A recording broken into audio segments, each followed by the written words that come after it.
तो hello and welcome. तो आज हम लोग इस वीडियो में देखने वाले हैं क्लास 12th का मैथमेटिक्स का chapter number 11 three dimensional geometry. तो थ्री डायमेंशनल ज्योमेट्री को समझने के लिए देखो, ये जो एक चैप्टर है ना, ये क्लास 12th का जो है एक सबसे इम्पोर्टेंट चैप्टर भी माना जाता है और काफी टफ चैप्टर भी माना जाता है। ठीक है, टफ इसलिए क्योंकि देखो, अगर आपको वेक्टर अलजेब्रा का बेसिक जानकारी नहीं है तो आप इस थ्री डायमेंशनल ज्योमेट्री को इमेजिन नहीं कर पाओगे, समझ नहीं पाओगे। तो पहले मैं आपको ये रिकमेंड करूंगा कि आप थ्री डायमेंशनल ज्योमेट्री स्टार्ट करने से पहले वेक्टर अलजेब्रा वाले चैप्टर को अच्छे से, directional cosine, directional ratio, unit vector, perpendicular, ये जितनी भी चीजें हैं इन सबको अगर आप अच्छे से समझ जाओगे तब जाके थ्री डायमेंशनल ज्योमेट्री आपको बहुत आसान जो है लगने लगेगा। ठीक है, तो स्टार्ट करते हैं हम लोग। इसमें पहला टॉपिक देखो, directional cosine and directional ratio of a line. ठीक है, देखो जब हमने वेक्टर में पढ़ा था तो मैं वहां पर मैंने बताया था वेक्टर में क्या होता है कि अगर एक कोई वेक्टर है वो positive X axis, positive Y axis और पॉजिटिव जेड एक्सिस के साथ जितना भी एंगल बनाता है, अगर उस एंगल का अगर हम लोग कॉस ले ले तो वो क्या कहलाता है, उसका कोसाइन कहलाता है, डायरेक्शनल कोसाइन कहलाता है। ठीक है, यहाँ पर क्या होता है, डिफरेंट होता है। देखो बेसिकली वेक्टर क्या होता है, वेक्टर जो होता है it is a directed line. ठीक है, इट इज अ सिंपल, अगर हम लोग बात करें डायरेक्टेड लाइन मतलब वेक्टर जो होता है वो एक तरीके से किसी एक पर्टिकुलर डायरेक्शन में जाता हुआ एक लाइन होता है। ठीक है, जैसे अगर मैं यहाँ पर एक ड्रॉ कर दूं तो देखो ये क्या है, एक वेक्टर है। ठीक है, क्योंकि ये सिर्फ और सिर्फ कहाँ जा रही है, एक्स वाई प्लेन की तरफ ही जा रही है। अब अगर मान लो, ठीक है, ये तो हो गया वेक्टर। वेक्टर का डेफिनेशन आपने समझ लिया कि क्या होता है, वेक्टर जो होता है एक डायरेक्टेड क्या होता है, लाइन होता है। लेकिन अगर हम लोग बात करें यहाँ पर एक लाइन की, तो मान लो ये एक वेक्टर है, सॉरी ये लाइन है, तो इस लाइन को तो मैं पीछे ऐसा भी तो एक्सपांड कर सकता हूँ, बिल्कुल कर सकता हूँ, क्योंकि लाइन के लिए कोई पर्टिकुलर डायरेक्शन तो है नहीं कि इसी डायरेक्शन में जाएगा तो ही लाइन होगा। भले ही वेक्टर के लिए एक बार कंस्ट्रेंट हो सकता है कि वेक्टर जो होता है वो पर्टिकुलर एक ही डायरेक्शन में जाने वाला क्या होता है, लाइन होता है करके, लेकिन जो नॉर्मल लाइन होता है वो दोनों साइड एक्सटेंड कर सकता है। ठीक है, तो अब यहाँ पर दो दो एंगल भी बन सकते हैं। कैसे दो दो एंगल बन सकते हैं, देखो ये जो पहला जो पॉजिटिव वाला पार्ट है ये इसके साथ कितना एंगल बनाएगा, अल्फा एंगल। पॉजिटिव वाई के साथ कितना बनाएगा, बीटा एंगल बनाएगा। और जेड के पॉजिटिव के साथ ये कितना एंगल बनाएगा, यहाँ पर ये बनाएगा गामा एंगल जो है बनाएगा। लेकिन अब यहाँ पर ध्यान से देखो, यही एक लाइन है, इस लाइन, ये जो एक लाइन है ना, ये लाइन एक्स एक्सिस के साथ एक और भी तो एंगल बना रहा है। देखो ये वाली एंगल बना रही है, ठीक है, ये वाला, ठीक है, जो अभी मैंने खींचा। उसके बाद यही जो है वाई एक्सिस के साथ भी एक एंगल बना रही है और यही जो है जेड एक्सिस के साथ भी एक एंगल जो है बना रही है। मतलब ये जो लाइन अभी जो हमने ड्रॉ किया है ना, ये मान लेते हैं इस लाइन का नाम ए बी है। तो A B line X axis के साथ दो एंगल बना रही है, वाई एक्सिस के साथ दो एंगल बना रही है और जेड एक्सिस के साथ भी दो एंगल बना रही है। अब वो दो एंगल कौन कौन से हैं, तो देखो पहला तो एंगल है अल्फा, फिर दूसरा है बीटा और तीसरा क्या है, गामा। ये तो हमने वेक्टर अलजेब्रा में भी पढ़ा था। तो सिमिलरली यहाँ भी जो लाइन है ना, वो positive X axis, positive Y axis और पॉजिटिव जेड एक्सिस, तीनों के साथ एक एंगल बना रहा है अल्फा, बीटा और गामा। तो दूसरा एंगल कितना होगा, तो देखो अगर इतना एंगल अल्फा है तो यहाँ से लेके यहाँ तक का एंगल कितना होगा, पाई माइनस अल्फा। तो दूसरा जो एंगल बना रहा है, दूसरा जो पेयर है बोल सकते हो या सेट ऑफ पेयर बोल सकते हो, पाई माइनस अल्फा, पाई माइनस बीटा, पाई माइनस गामा जो है बनाता है। ठीक है, अब इसके डायरेक्शनल कोसाइन क्या होंगे, तो देखो हेंस, ये तो एंगल की बात हो गई, हेंस डायरेक्शनल कोसाइन आर क्या क्या हो जाएगा, देखो cos alpha, cos beta, cos gamma. एक सेट ऑफ पेयर ये हो गया। दूसरा क्या हो जाएगा हमारे पास, cos pi minus alpha, cos pi minus beta, cos pi minus gamma. ठीक है, अच्छा इन्हीं को और क्या लिखते हैं, एल एम एन लिखते हैं। और कॉस 180 माइनस थीटा करने से माइनस आएगा, तो ये हो जाएगा माइनस एल, माइनस एम और माइनस एन। तो यहाँ पर हमारे पास थ्री डायमेंशनल ज्योमेट्री में क्या होता है, दो सेट ऑफ क्या होते हैं हमारे पास, डायरेक्शनल कोसाइन जो है प्रेजेंट जो है होते हैं। ठीक है, यही चीज इसने यहाँ पर जो है आपको बताई हुई है। चलो अब यहाँ पर देखो इसने डायग्राम से बताया हुआ है वही चीज जो मैंने अभी आपको बताई है। अब आगे देखते हैं डायरेक्शनल रेशियोज क्या होते हैं। ठीक है, सो बेसिकली डायरेक्शनल रेशियो को अगर हम लोग सिंपली अगर डिफाइन करें कि डायरेक्शनल रेशियोज क्या होते हैं, तो देखो बेसिकली डायरेक्शनल रेशियो, देखो डायरेक्शनल रेशियोज जो होते हैं ना, ये क्या होते हैं, तीन नंबर्स होते हैं basically. So directional ratios are basically three numbers, are basically are basically three numbers which are proportional to which are proportional to directional cosine. मतलब हमारे पास डायरेक्शनल कोसाइन था ना, तो उस डायरेक्शनल कोसाइन के साथ ये क्या होते हैं, प्रोपोर्शनल जो है होते हैं। तो सिंपल सा डेफिनेशन हमारे पास यही होता है। ठीक है, कैसे, जैसे हमारे पास डायरेक्शनल कोसाइन क्या थे, एल था, एम था, एन था। तो डायरेक्शनल रेशियो ना एक ऐसे नंबर होते हैं या तीन नंबरों का ऐसा ग्रुप होता है जो कि डायरेक्शनल रेशियोज के साथ क्या होते हैं, डायरेक्शनल कोसाइंस के साथ क्या होते हैं, प्रोपोर्शनल में होते हैं। तो एल यहाँ पर ए बी और सी क्या है, डायरेक्शनल रेशियो से तीन नंबर हैं। एल एम और एन क्या है, डायरेक्शनल कोसाइन है। और ये सब आपस में कैसे होते हैं, प्रोपोर्शनल होते हैं। तो वो प्रोपोर्शनल वाले जो वैल्यू है मान लेते हैं वो के है। अब अगर आपको रिलेशन निकालना है किसके किसके बीच का, you have to be find the relation between directional cosine and directional ratio. क्योंकि कई बार कुछ क्वेश्चन आपको ऐसे मिल जाएंगे जहां पर या तो आपको डायरेक्शनल कोसाइन दे दिया रहेगा और बोलेगा कि डायरेक्शनल रेशियोज निकालो, या डायरेक्शनल रेशियोज दे दिया रहेगा और बोलेगा कि इसका डायरेक्शनल कोसाइन बताओ करके। तो इसीलिए इन दोनों में हमारे पास क्या होना चाहिए, एक रिलेशन जो है होना चाहिए। क्या मैं इस प्रोपोर्शनल वाले रिलेशन को यूज करके ये लिख सकता हूं क्या, एल इज इक्वल टू क्या होगा, ए इंटू के, एम इज इक्वल टू क्या होगा, बी इंटू के, और एन इज इक्वल टू क्या होगा, सी इंटू के। तो ये हो जाएगा हमारे पास एल एम और एन की वैल्यू। अब इसके बाद देखो, we know that, what you know that, कि L square plus M square plus N square is equal to कितना होता है, वन होता है। ठीक है, L square plus M square plus N square is equal to one होता है। तो यहां पर फिर देखो आगे क्या होगा, एल एल की वैल्यू हमारे पास कितनी है, ए के। तो यहाँ आ जाएगा ए के का स्क्वायर, यहाँ कितना आ जाएगा, बी के का स्क्वायर, यहाँ कितना आ जाएगा, सी के का square is equal to one. तो ये हो जाएगा ए स्क्वायर के स्क्वायर, ये हो जाएगा बी स्क्वायर के स्क्वायर, ये हो जाएगा सी स्क्वायर के square is equal to one. अब देखो मैं सबसे क्या कर सकता हूँ, के स्क्वायर कॉमन ले सकता हूँ। तो A square plus B square plus C square is equal to one. So यहाँ से के स्क्वायर कितना आएगा, ये आ जाएगा वन अपॉन में A square plus B square plus C square. और अगर आपको के की वैल्यू चाहिए तो ये हो जाएगा प्लस माइनस वन अपॉन में स्क्वायर रूट के अंदर A square plus B square plus C square. अब देखो एल की वैल्यू हमारे पास क्या थी, ए इंटू के। तो यहाँ पर आ जाएगा प्लस माइनस ए अपॉन में स्क्वायर रूट के अंदर में A square plus B square plus C square. उसी तरीके से एम क्या होगा, प्लस माइनस बी अपॉन में स्क्वायर रूट के अंदर में। उसी तरीके से एन इज इक्वल टू क्या होगा, प्लस माइनस सी अपॉन में स्क्वायर रूट के अंदर में A square plus B square plus C square जो है होगा। तो ये हो गया इन दोनों के बीच में रिलेशन। आपको जैसा भी क्वेश्चन देगा आप उसके बेसिस पर इन चीजों को सॉल्व जो है कर सकते हो। ठीक है, अब उसके बाद देखो रिलेशन बिटवीन क्या होता है, ये रिलेशन तो हमने पढ़ ही लिया था, L square plus M square plus N square is equal to क्या होता है, वन होता है। अब यहाँ पर देखो अगला जो टॉपिक है हमारा वो क्या है, directional cosine of a line passing through two points. अगर कोई एक लाइन है जो कि दो पॉइंट से पास हो रही है, ठीक है, लेट से कोई भी हमारे पास दो पॉइंट है ए बी या फिर पी क्यू, जो भी दो पॉइंट्स है और उसके दोनों पॉइंट के कोऑर्डिनेट अगर हमको पता है, ठीक है, जैसे यहाँ पर इस केस में एक पॉइंट है हमारे पास P, दूसरा पॉइंट है हमारे पास Q। P का कोऑर्डिनेट पता है, Q का कोऑर्डिनेट पता है, और अगर इसका हमको कोऑर्डिनेट फॉर्म में दिया हुआ है और अगर इसका डायरेक्शनल कोसाइन अगर चाहिए ना, तो डायरेक्शनल कोसाइन का फॉर्मूला ये है हमारे पास। ठीक है, x2 माइनस x1 अपॉन में pq, y2 minus y1 upon में pq, z2 minus z1 upon में pq।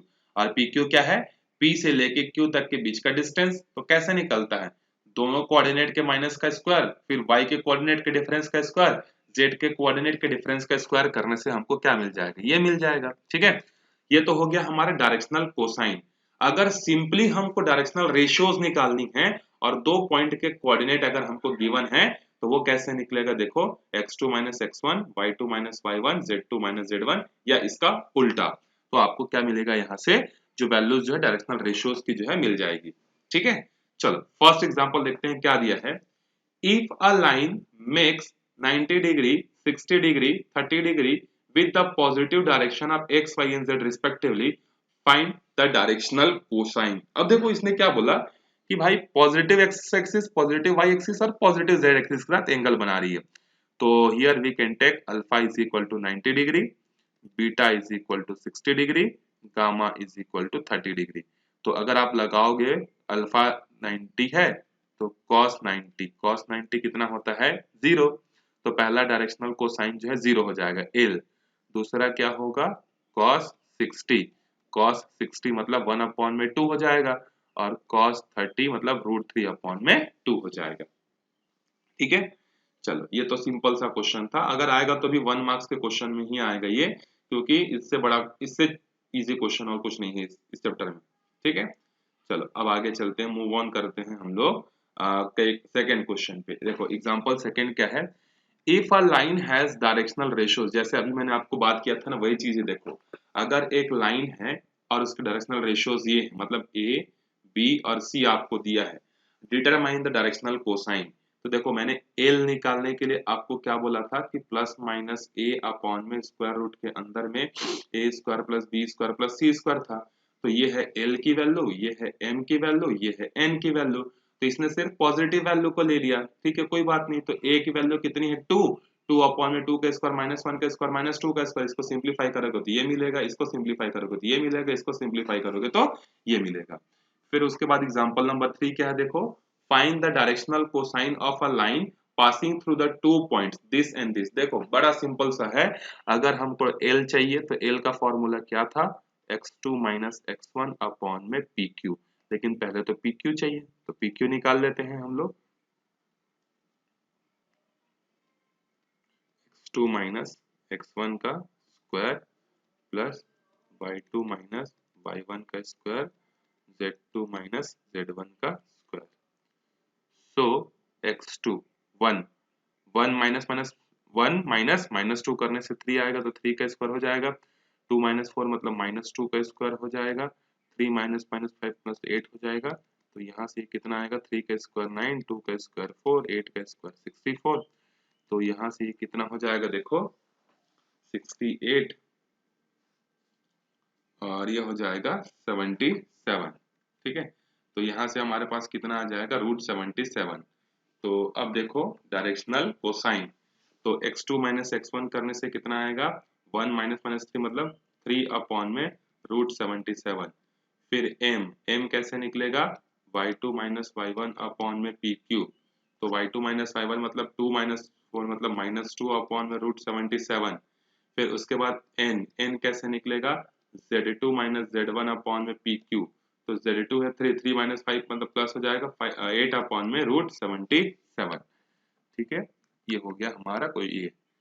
अब इसके बाद आगे देखो सेम क्वेश्चन यहाँ पर भी, ये देखो कि find the directional cosine of X Y and Z axis. अब देखो एक्स वाई और जेड एक्सिस का डायरेक्शनल कोसाइन हमको निकालनी है। तो अगर एक्स एक्सिस को अगर हम लोग बेस एक्सिस लेकर चलें तो एक्स अपने आप के साथ कितना एंगल बनाएगा, 0 डिग्री बनाएगा। उसके बाद जो है वाई किस एक्स एक्सिस के साथ कितना एंगल बनाएगा, 90 डिग्री बनाएगा, क्योंकि तीनों एक्सिस म्यूचुअली परपेंडिकुलर होते हैं। ठीक है, तो यहाँ पर x के लिए 0 डिग्री लेंगे, y और z के लिए 90 लेंगे, क्योंकि both are perpendicular to each other, वहां से निकल जाएगा। चलो उसके बाद आगे देखते हैं एग्जांपल नंबर 5। एग्जांपल नंबर 5 क्या बोल रहा है, so that the points a b c are collinear. हमको ये प्रूव करना है कि a पॉइंट, b पॉइंट और c पॉइंट आपस में कैसे हैं, कोलिनियर है। तो याद करो वेक्टर अलजेब्रा में कोलिनियर होने के लिए क्या कंडीशन था, कोलिनियर होने के लिए आपके पास बहुत सारी चीजें थी। पहले जैसे आप वेक्टर में निकालते थे कि अगर ए बी वेक्टर का मॉड्यूलस और बी सी वेक्टर का जो मॉड्यूलस है, अगर वो ए सी वेक्टर के मॉड्यूलस के बराबर हो जाएगा तो वो कोलिनियर हो जाएंगे।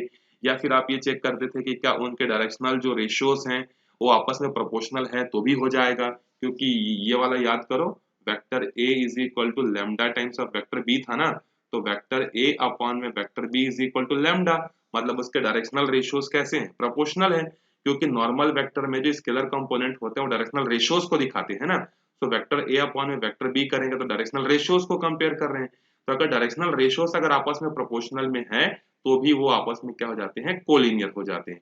अब देखो आपको कोलिनियर प्रूफ करने के लिए बहुत सारे जगहों पर मिला होगा, जैसे वेक्टर में हमने कोलिनियर प्रूफ किया था, 3 डायमेंशनल ज्योमेट्री में हम लोग कोलिनियर प्रूफ कर रहे हैं, तो आप एग्जाम में कंफ्यूजन मत होना ना कि कौन से कोलिनियर को कैसे करें करके, ठीक है, आप पहले समझ लेना कि वो लाइन की बात कर रहा है कि वो वेक्टर की बात कर रहा है, ठीक है, उसके बेसिस पर जो है आप कर सकते हो।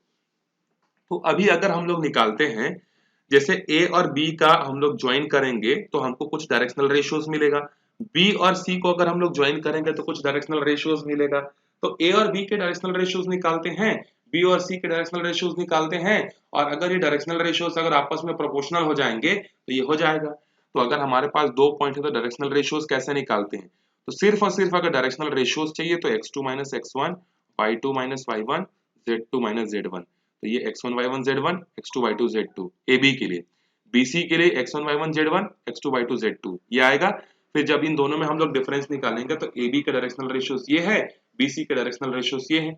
अब ध्यान से देखो ये सब आपस में प्रोपोर्शनल में है कि नहीं है, बिल्कुल है। देखो 5 1 5 2 7 1 7 2 मतलब -1/2 -1/2 -1/2, बस अगर इसके डायरेक्शनल रेशियोज प्रोपोर्शनल है that means they are parallel to each other. Now we are moving to the exercise 11.1।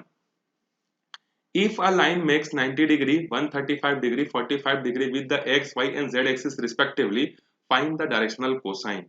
Simple सा है। तो अगर पहला डायरेक्शनल कोसाइन अगर आपको चाहिए तो पहला आप क्या रखोगे, cos 90, और cos 90 कितना होता है, 0 होता है। सेकेंड अगर आपको चाहिए तो cos कितना रखोगे आप, 135, तो cos 135 को कैसे सॉल्व करोगे, 90 प्लस 45 करके सॉल्व कर सकते हो। cos 90 में साइन का नाम cos का नाम चेंज होकर क्या हो जाएगा, साइन, और 90 प्लस थीटा मतलब सेकंड क्वाड्रेंट में ये माइनस, तो ये हो जाएगा माइनस साइन √5 मतलब -1/√2, और उसके बाद cos 45 तीसरी वाली जो वैल्यू होगी वो भी 1/√2 ही होगी, क्योंकि तीसरी वाली जो वैल्यू है ना n is equal to cos 45 करेंगे तो 45 की वैल्यू तो 1/√2 होती है, तो क्या क्या होगा, 0 -1/√2 और प्लस 1/√2 जो है होगा इसकी वैल्यू, इसके डायरेक्शनल कोसाइन की वैल्यू, ठीक है। चलो अब अगले क्वेश्चन पे हम लोग चलते हैं, क्वेश्चन नंबर सेकंड पे। सो क्वेश्चन नंबर सेकंड क्या है, देखो, find the directional cosine of a line which makes equal angle with the coordinate axis. देखो अभी वो बोल रहा है कि आप डायरेक्शनल कोसाइन निकाल के बताओ जिसमें वो तीनों, वो जो लाइन है ना वो x एक्सिस, y एक्सिस और z एक्सिस तीनों के साथ जो है सेम एंगल बना रहा है। तो लेट से वो तीनों के साथ जो है क्या क्या एंगल बनाता है, अल्फा बीटा और गामा एंगल जो है बनाता है। तो यहाँ पर आप लिख लेना, let the line making angle alpha beta and gamma with positive x, y and z axis respectively, that means alpha is equal to beta is equal to gamma। ठीक है, तो इसके डायरेक्शनल कोसाइन क्या क्या हो जाएंगे, cos alpha, cos beta, cos gamma. अब हमको ये चीज पता है कि L square plus M square plus N square is equal to 1 होता है, तो मैं यही चीज यहाँ पर पुट कर देता हूँ, cos square alpha, cos square beta, cos square gamma is equal to 1।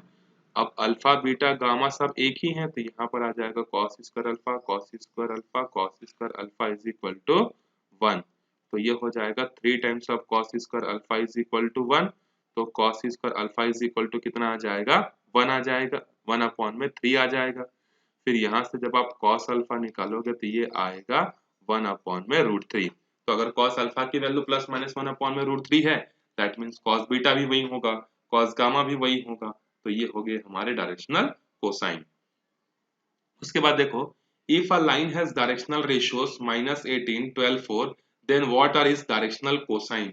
ये तो आप बड़े आराम से निकाल सकते हो कि अगर आपके पास डायरेक्शनल रेशियोज हैं -18, देखो डायरेक्शनल रेशियोज क्या है, -18 है, 12 है और -4 है।